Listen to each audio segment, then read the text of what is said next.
ticker CRWV. Yeah. And it lays out this incredible story, right? You've got 133% year-over-year revenue growth, a $55 billion backlog. Which is just a staggering number. It is. But then it sets that against some really serious weaknesses. We're talking a net loss of $110 million, new debt, and some pretty significant insider selling from the top execs. The research here is fantastic. I mean, the author did the legwork, no question.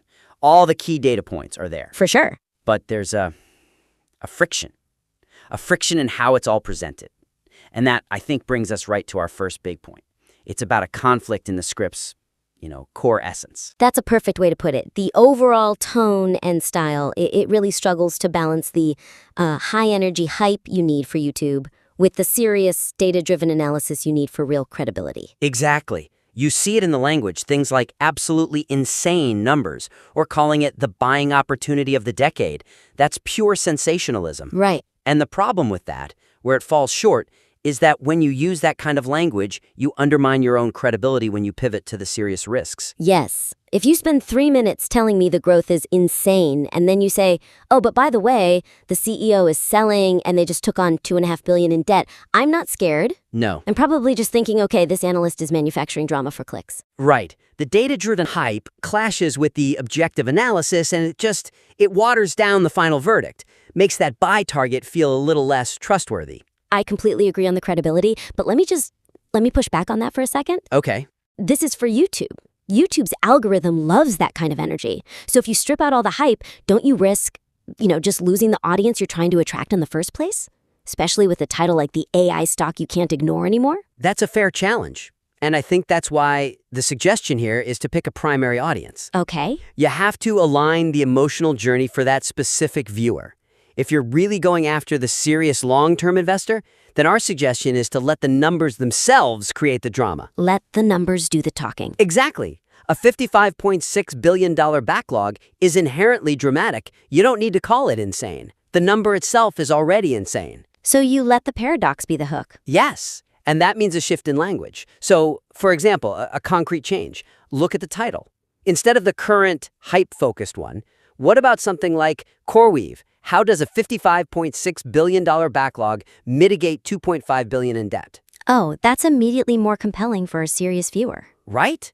It's not just a loud statement. It's a complex financial question. It signals this is going to be a real deep dive. And that tone has to carry through the whole script. So when you're transitioning from the bull case to the bear case, you drop the subjective stuff. Yeah, none of the put the pom-poms away or here's the ugly side. Exactly.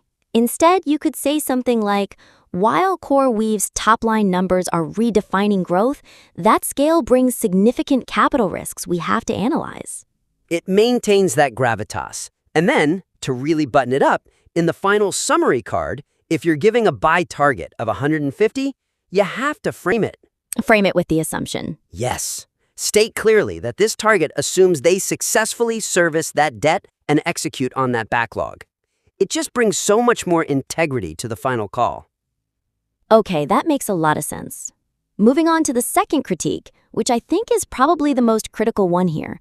It's about deepening the significance of that backlog as a risk mitigant. Yeah, the script does a great job of positioning that $55 billion backlog as the company's moat, its safety net. Right. But it misses a huge opportunity to analyze how that locked-in revenue actually, functionally mitigates the other weaknesses, the net loss, the huge debt load. So the problem is a lack of synthesis. Exactly. It identifies the bear points, the loss, the debt, the insider selling, and it identifies the bull case, that backlog, but it never really connects them in a logical way.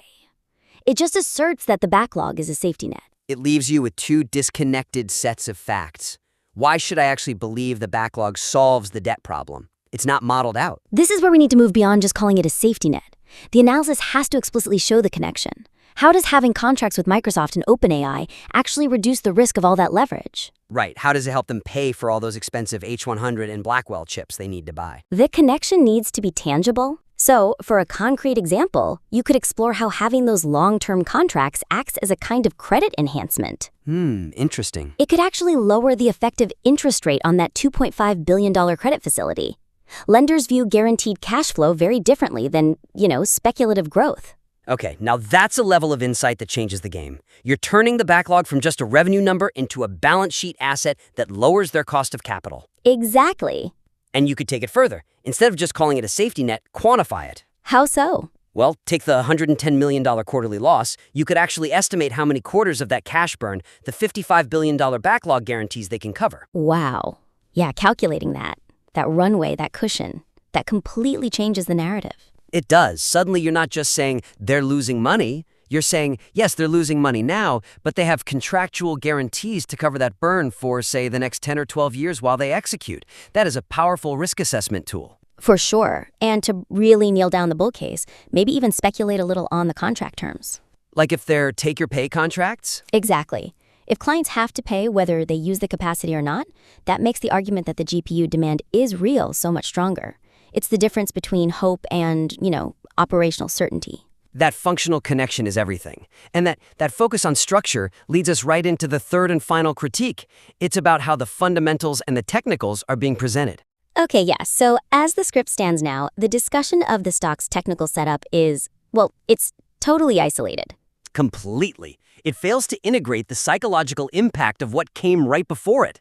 The news that the CEO and CFO were dumping shares. That's almost certainly what drove the volatility it's describing. Right. The script talks about the crash from 177 down to the 60s. It focuses on the $65 support level, the hammer candle, all the technical stuff. But it reads like a generic chart review. It's completely disconnected from the fact that executives were offloading shares right before or even during that crash. And that's a massive oversight.